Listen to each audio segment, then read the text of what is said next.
Dipan Mehta is with us, a director at Elixir Equities. Prakash Diwan is with us here in our studios. Prakash, good to see you live.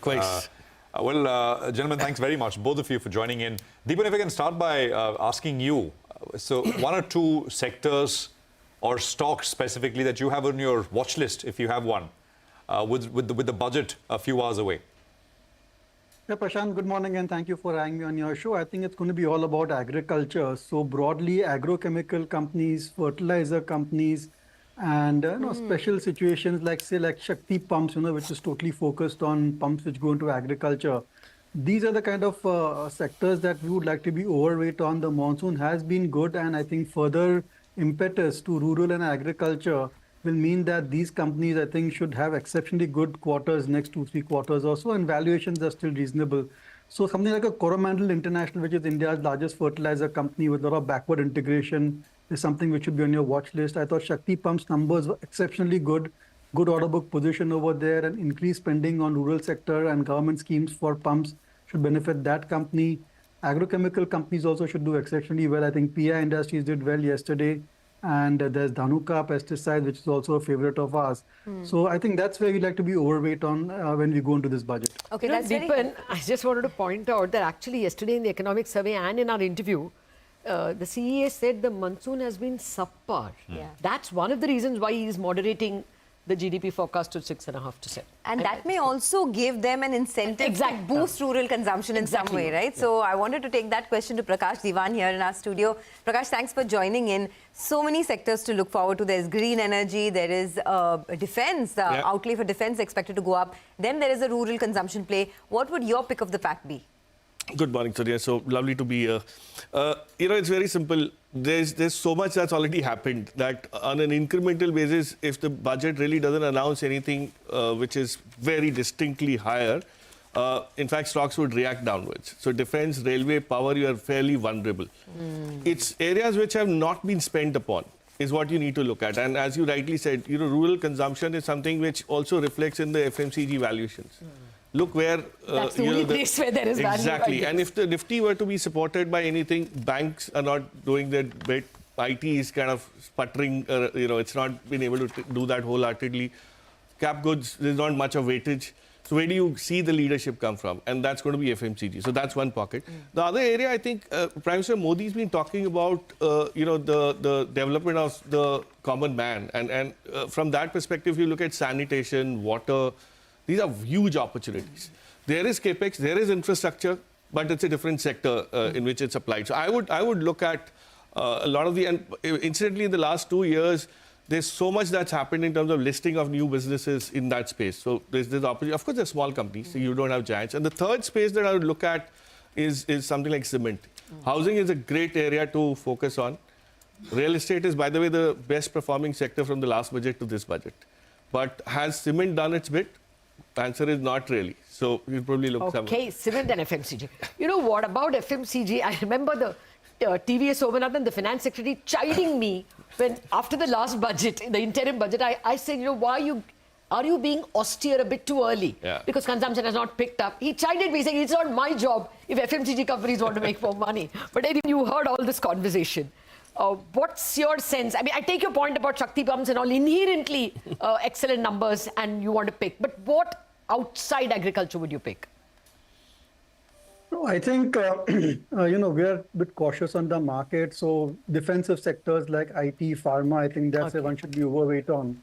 Nothing, specifically coming in mind as far as play on the budget. I think all these companies like capital good manufacturing companies, industrials are pretty pricey at this point of time. Doesn't make sense. The risk return profile doesn't favor you. But the most important thing, Lata, has to be on the direct tax, especially capital gains. And that's going to really determine the sentiment in the market. Actually, that should have been my question. Okay, let me first put that to you, Prakash. Let us assume that they don't tinker with capital gains. I mean, you don't say short term is now going to be 2 years, or he doesn't say short term is 20% and not 15. Let's assume it's only on F&O because that seems to be top of the mind worry. What happens to the market? Macro market question. I don't think the market would react negatively on that because it's already built in. It's kind of an anticipation that's already built into the behavior of most traders. And remember, that impacts the pocket of short-term trading. which is not something which will impact your wealth creation trajectory. So if there is no capital gains tax change, I think the market will even if there's an FNO change, and we don't know in what form it comes, but all the indications have been focused onto the FNO and the speculative element of the market, not long-term investing. So I don't think capital gains need that tweak, and the government hasn't been seemingly worried about it. So hopefully we'll scrape through. Okay, Dipan, similar question to you. Let us assume that there's an FNO tax. FNO gains are defined as speculative gains. In which case, apparently they would be taxed at business income, at your slab, and you cannot set off losses. If that happens, is it very negative?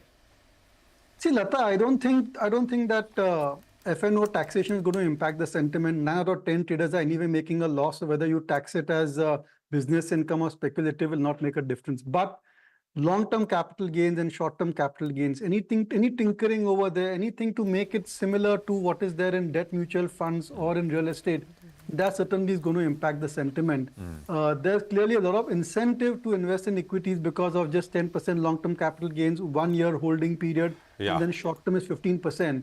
So if they bring all these, on property, on debt, and on equity together, and make it somewhat like 3 years holding period, that certainly will impact the sentiment. No, I completely agree. It's a bit like cigarette taxation. As someone said, people don't stop smoking because you have to pay higher taxes because the cost of a cigarette stick goes up. You want to do it for health. You usually give up for health reasons, not for the pricing. Not for the money demand is part of it. inelastic. In a similar way, speculation is very hard to sort of do it via taxation, but we'll see. What is being talked about is IT rules right now are very sort of ambiguous about how to tax FNO income. So a lot of people do it and show it as business income and set off expenses, running of business expenses against the FNO income. So tax liability goes down. If you sort of tax it, if you say explicitly this is now speculative income and will be sort of taxed at your slab rate or at the highest marginal tax rate, of course, that is essentially what the chatter is, what the fear is, especially after the mention in the economic survey. Dipan, just one, talking of cigarettes reminded me, ITC, cigarette taxation, will we hear anything? Always that chatter that NCCD, I think it is called, right? National Calamity Cess, whether they will take that up, and any thoughts at all, Dipan? See, Prashant, I don't think that last several budgets, whatever tinkering they have done with indirect tax on cigarettes has impacted ITC's performance so much. End of the day, it's a very, very mature sector, and volume growth rates are hardly 1 to 2%. They're impacted by imported cigarettes, and that's a big threat to the industry. And it's a very mature business. So I'm not that positive on tobacco companies, and the budget may do some tinkering, but I don't think it's going to have a long-term effect on ITC or any of the other cigarette companies in terms of their returns or what profitability they can generate going forward.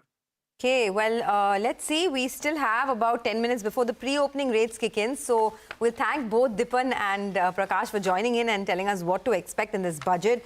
I think everyone is worried or looking at the FNO taxation part, right? FNO transactions, if they are treated as speculative income in the forthcoming budget, that would attract a straight 30% income tax plus a 4% cess instead of the applicable rates of slabs of 5%, 20% or 30%, right? So that is one fear that the market has. But let's see. We don't have to wait too long to find out. Let's take